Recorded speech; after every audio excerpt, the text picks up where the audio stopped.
Hi there, Joshua Jantz here with the world's best brass hose nozzle. I just wanted to take a few seconds here to show you the world's best brass hose nozzle and compare it to what you might find inexpensively produced, say from China or some other foreign country. One example is this nozzle, which I actually did get from a Chinese manufacturer.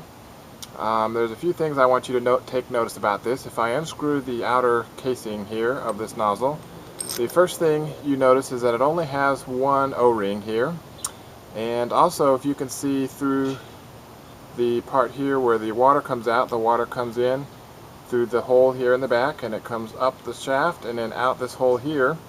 And notice the size of that hole. Notice the size of the grooves here where it screws together. And then also notice that it's two parts. This shaft here is one part, and if you can see that lip there around the base here, that's where this shaft, this outer shaft, has been press fit into this exterior part that screws onto your hose. The downside to this design is, first of all, I've had this nozzle, I was playing with it on my desk for a while, and I ended up having to lubricate this nozzle because those grooves, because they're so, the way they're manufactured, it just got tight, and I ended up having to lubricate it, and it's just, I can turn it with two fingers, but it doesn't turn easily. It takes a little bit of muscle, that's okay.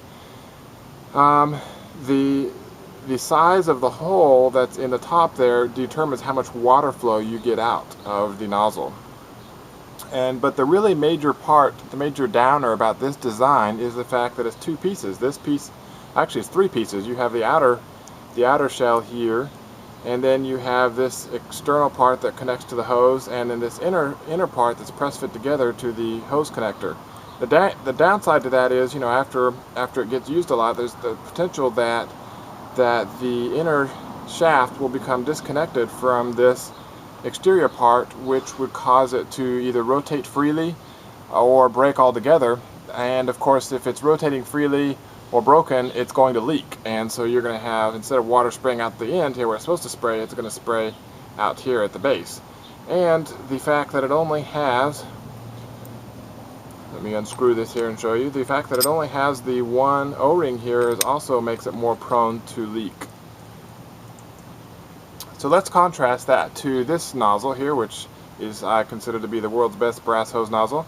I like it for several reasons. One is it's very heavy duty. It's very wide and thick. If you compare it side by side to this lesser nozzle, you can kind of see there. I don't know if it's easy to see with the camera, but this nozzle is a lot thinner, so you get a lot more water flow. The reason why this is thicker is because the actual shaft itself is wider, and the hole here is wider, and the hole here at the top is wider. This is probably, I don't know, 20% larger, maybe 10 to 20% larger than the other nozzle. So you get a lot more water flow. Notice that there's two O-rings. There's an O-ring back here, which is the same as the other nozzle, but then they've added an additional O-ring up here at the top. The grooves here there's more of them, and they're finer, so it's much smoother when you're screwing it together. It's very easy, even with the nozzle operating, to do it with just two fingers. And it's all one piece. This part right here is all one piece with the inner shaft, and so you don't have to worry about it breaking. It's solid, machined brass, all one piece, and guaranteed to last a lifetime.